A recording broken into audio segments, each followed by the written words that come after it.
I'm practicing getting better at making this kind of videos. Ignore the creaking and creasing. I'm on my bed. Um, Something that just came up on my heart, like just came up on my heart. You know what the phrase is, like something that's been on my heart that I wanted to say is that, on this journey of us understanding and realizing our value, our self-worth, especially as women, I think it's important for us to understand or get to terms with the fact that if there's like if there's still a part of us that kind of, how do I put it, reviews or gauges your value through how like men perceive you in comparison to other women, you're still going to remain bound to some form of suffering. I think it is really, and I say disgusting not to shame us, but to shame how we've been brought up, really how things have been. I say the phrase disgusting to describe how I just see the whole concept of like, seeing yourself as good enough only when a guy makes you feel like that, makes you think that you're good enough, whether it's through him giving you attention or giving you more attention than the next girl. And figuring out whether you're beautiful or pretty based on how much attention you get. I just think it can be a very draining sport. I'll tell you that. It can be a very draining sport. And not only is it, it's draining us because it's not for us. It's not what we're meant to be doing. I refuse to believe that us as women, us as people, came to this world solely to figure out how attractive we are in comparison to the next girl based on what a guy in the room might think, or what guys in the room might think. Our value is so much more than that, so much greater than that. And I make these videos as a way of reminding myself and as a way of reminding others that we have so much to give. This is me giving. It's me speaking, being honest about my experiences, being honest about how I feel, being honest about the things that I am navigating. It's articulating myself, it's me speaking. And for you, it might be doing something similar. It might be giving by doing charity work, or it might be being a good friend to other people. It might be creating art. It literally could be anything.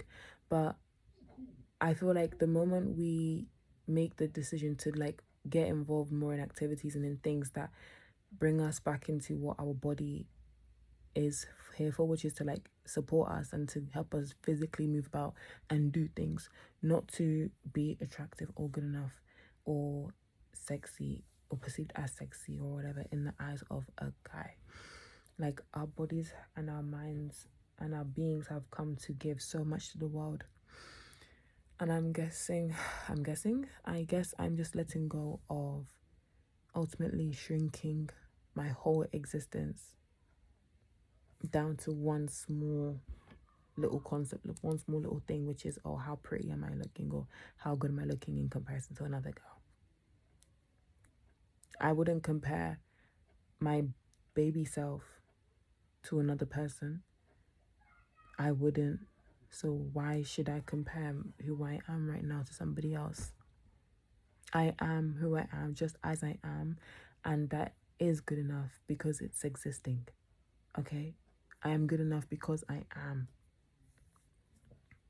Because I am. I'm a very logical person. Okay? And when I say this, I mean, for example, if, let's say, for example, somebody is building a fan. Somebody has got a factory where they just build fans. The fan is supposed to, circulate air or whatever. If the fan was not doing that, the manufacturer, the producer, whatever, would not send the fan out because their product is not working. It's not doing what it's supposed to do. So a production company or a manufacturing company is going to work on that fan product until it does what it's supposed to do, which is to blow cool air around or blow air around, right? When it is sent out to for people to go and buy, that is when it's enough. Okay? Not because people are buying it, but because the productor, the production company, the manufacturer has made it and it's finished. It's done, it's complete, it's gone and it's been sent out. Okay? It might be a bit of a juxtaposition for me, and in some people's eyes, it might be a juxtaposition for me to say that I am logical and then proceed to say the next bit I'm going to say, which is that as somebody who I guess believes in a higher power, I believe that we are made and made fully, made completely, just as we are, and as we are is more than enough. We are ready. We are done, which is why we're here. We're complete. There's nothing we're lacking. There's nothing we need to fix. There's nothing we need more of. So, with that being said, if we're made and here and being with all of our complexity and all of our amazing things that make us who we are, then I question why we even allow ourselves to shrink ourselves or, reduce ourselves to what's like to our physical appearances based on what we think another guy might find attractive or what we think guys may find enough or good enough. You are good enough just as you are, regardless of who tells you, regardless of how people behave, whether people look at you from morning till night, whether nobody looks at you, whether, I don't know, your skin is clear or your skin is not clear, or etc., so on and so forth. You're more than enough just as you are because you're here and breathing. I believe in, well, I don't really refer to my higher power as God. I refer to them as goddess. Like, if goddess believed that we weren't done, we would not be here. Okay? We're formed and created just as we are for a specific purpose. And as we are who we are is more than good enough. Because we're here to fulfill something. We're here to be kind to ourselves, to be kind to others, to inspire people through being ourselves, which is more than necessary, especially in this world where being yourself is arguably demonized and has been monetized, and it's now become very inauthentic.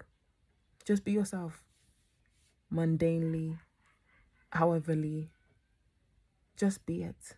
Be it, because who else will be it for you? When I notice that I am thinking very unfair and unkind comparative thoughts about myself in relation to other people, it might get a bit morbid over here, but I like to think about what would life be like for the people that I loved if I died. If I died right now, what would life be like for them?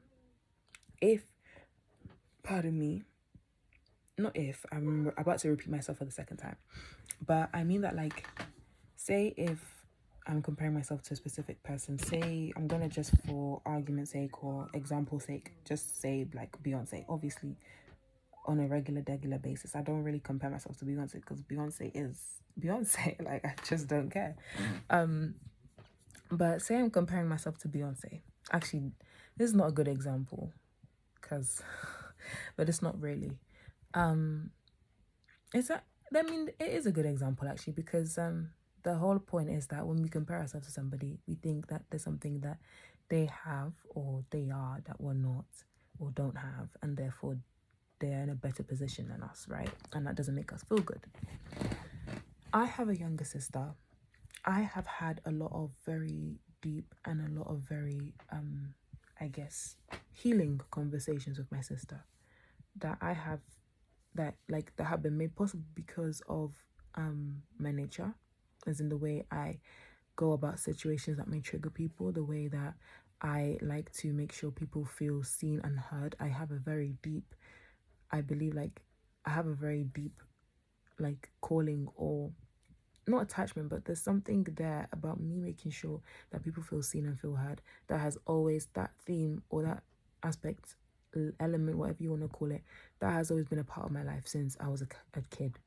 You know, I believe like it's very good to pay attention to what your younger self always used to do or always like to do, because it shows us who we are and it shows us the things that are in most alignment with us. And I've always had this strong sense of justice, or a sense